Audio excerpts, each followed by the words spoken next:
Ladies and gentlemen, I'm coming back to help you to know how we do some operations in the polar form. You know, we have seen operation when the complex number is an algebraic form or Cartesian form. So today, I'm back again to help you to know or to share with you how to do some operation when we are in the polar form. So it's operation in polar form. This means that as we were doing some operation in algebraic form, Cartesian form, we can also do some other operation in polar form. Ladies and gentlemen, I will start with the first operation, which will be multiplication.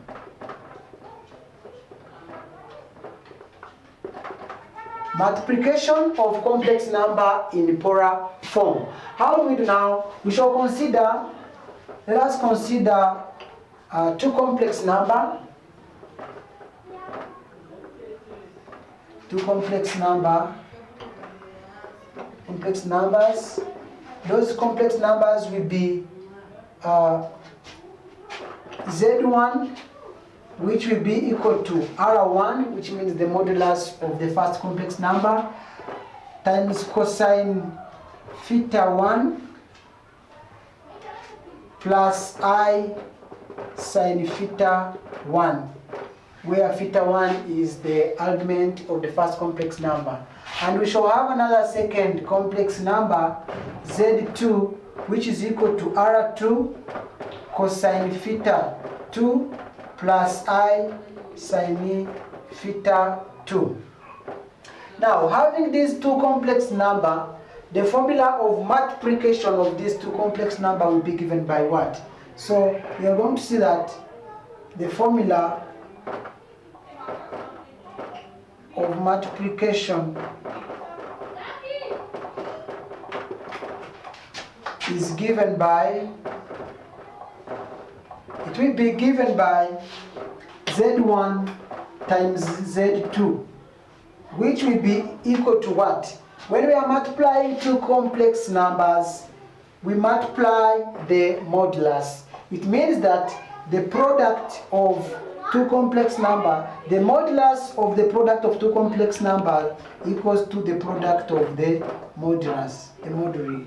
We multiply the moduli and we get R1 times R2 to get the modulus of the product. And now times what? Times cosine theta 1 plus theta 2.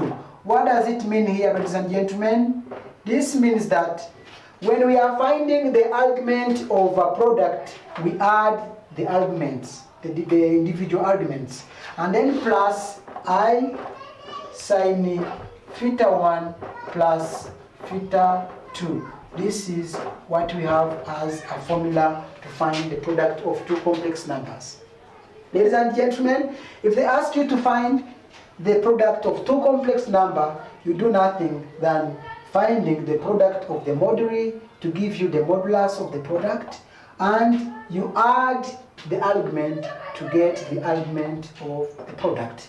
So we shall here have some examples whereby we shall have two complex numbers and we find their polar form, and then after we also find their product and you see how it will be. Ladies and gentlemen, let us have some examples. Dear students, we have here an example on how we shall multiply complex number in both algebraic form or Cartesian form and polar form. We have already seen how we multiply two complex number in the Cartesian form, and we have also seen a formula that we shall use for polar form. So let's go number one for Cartesian form. Remember, Cartesian form means also algebraic form. For Cartesian form, we have seen that to multiply two complex numbers, Z1 and Z2, which are there, we shall immediately have 1 plus I factor square root of 3 plus I. I've took this as Z2 and this one as Z1 to avoid confusion. Now, when I multiply this, what do I have? I have to just do expansion. and I use distributivity law. 1 times the square root of 3, I will get square root of 3. 1 times I will get I. Then I times square root of 3, I will get I square root of 3. And then I times I will get I squared, which will definitely be equal to -1 as usual. Now here we do what? We collect like terms. We put the real parts together and the imaginary parts together. That's why you have square root of 3 negative y, then plus here, because you have I and I here, it's a common factor. So we shall have 1 plus square root of 3 times I. So this is the real part and this is the imaginary part of our product. Now this is in the Cartesian form. This is how we find the product. Now we have also seen how we can find the product in a polar form. We cannot do it without finding the argument and the modulus of different complex numbers that we have. We start from z, which is equal to 1 plus I. How do we find its polar form? We have seen that x will be equal to 1 and this is positive, which means that the modular, the argument will be equal to tan inverse of 1 over 1, which means y over x, which is equal to what? We shall see that this will be equal to tan 1. Tan 1 means that which angle that its tangent is 1. You have seen that that angle is none than pi over 4. And now I have also to find the modulus r. The modulus r will be equal to square root of what? X, which is 1 squared, plus y squared, which is also 1 squared. And ladies and gentlemen, this will be equal to square root of 2. Ladies and gentlemen, after finding these two things, the argument and the modulus, we can write what is, let us call it z1. z1, which is equal to 1 plus I, equals to what in the polar form? It will be equal to r, which is square root of 2, factor cosine theta, which is simply cosine pi over 4 plus I sine pi over 4. This is the first form, the first polar form of the complex number z1, which is equal to 1 plus I. So this is like theta 1, and this is like r1, and this pi over 4 is like theta 2. Now, we can also find the polar form of z2, let us call this z1 and z2, which is equal to square root of 3 plus I. I can start by finding also the argument. I will see that theta will be, let's first see the conditions. We shall always see that x equals to square root of 3. And this square root of 3 is a positive number. And because square root of 3, x, which is equal to square root of 3, is positive, we shall see that theta, or the argument of z2, will be equal to what?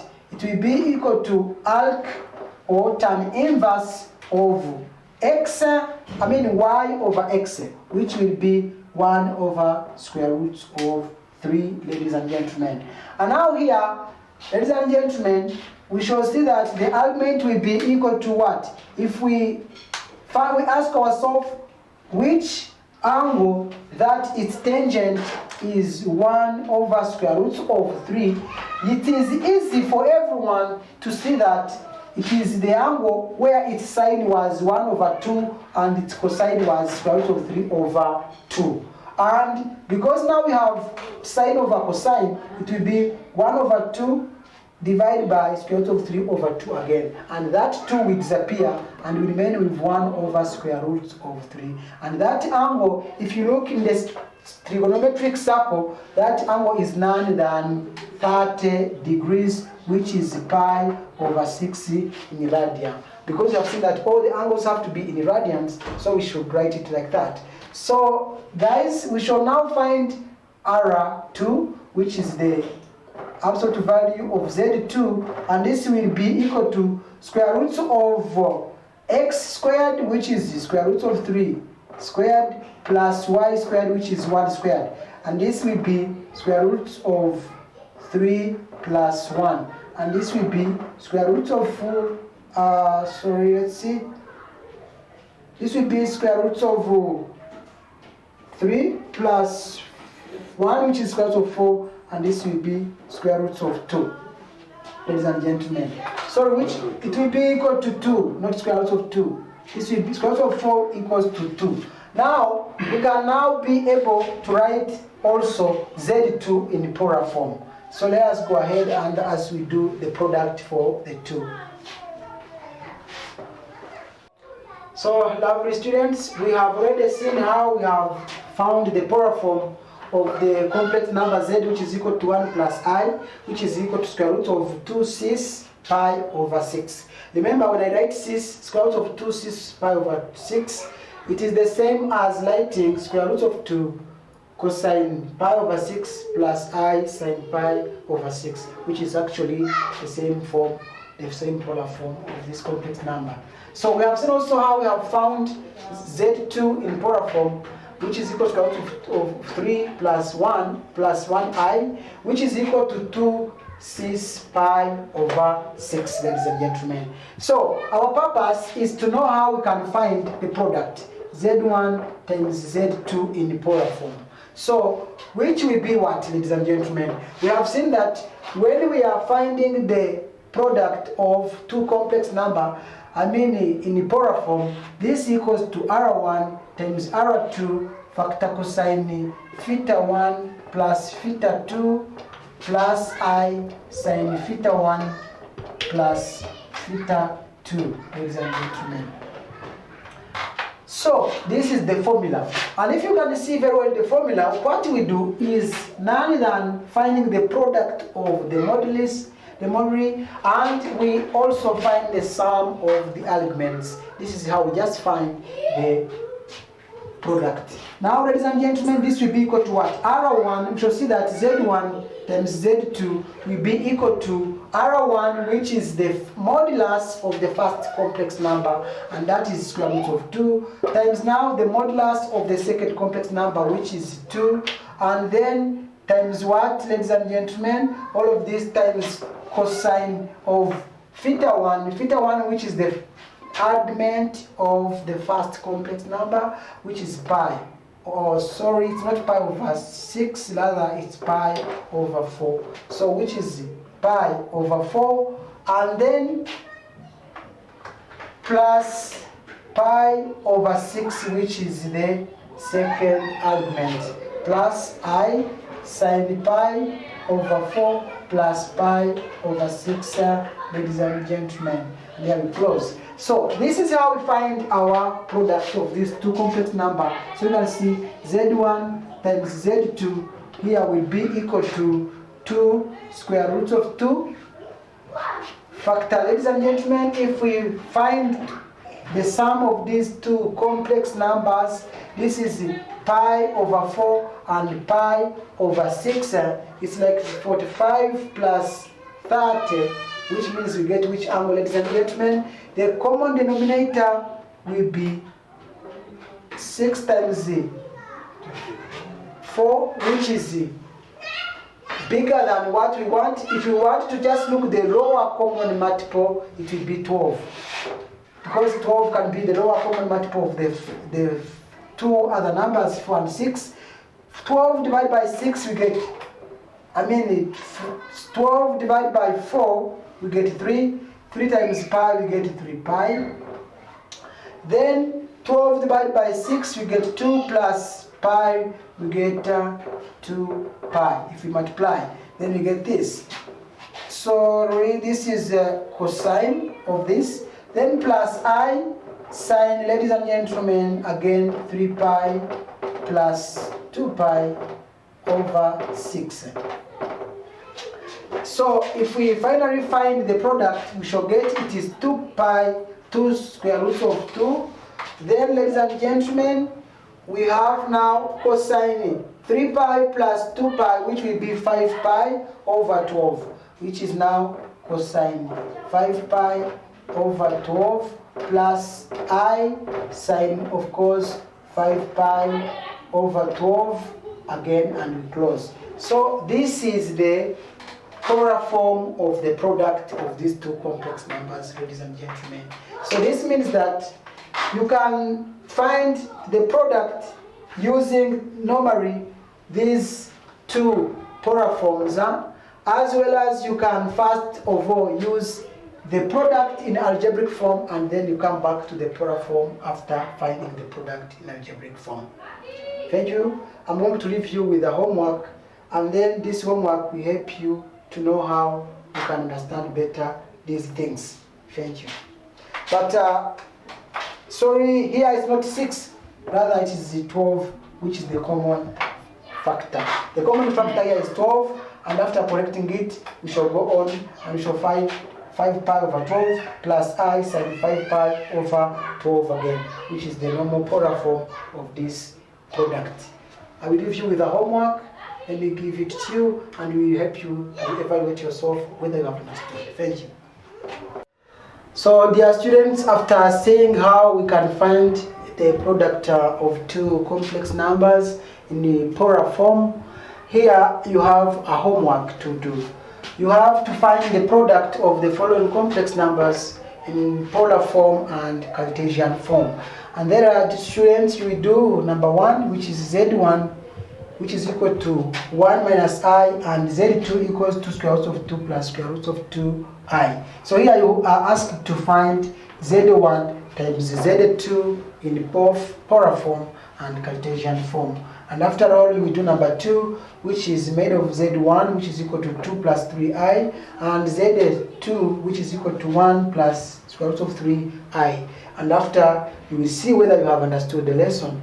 And if you want the collection of this, more understanding, homeworks and the exercise, evaluation and notes, you will go to our website www.ubumenyi.net, or if you're not satisfied, you can also go back and visit our YouTube channel, which is Ikalam TV, where you will get more videos that we have seen previously, and you can be able to follow us every day by subscribing on our YouTube channel, as well as sharing for your friends. Thank you very much. I invite you for the next lesson, and I love you. It's Walter again. Thank you.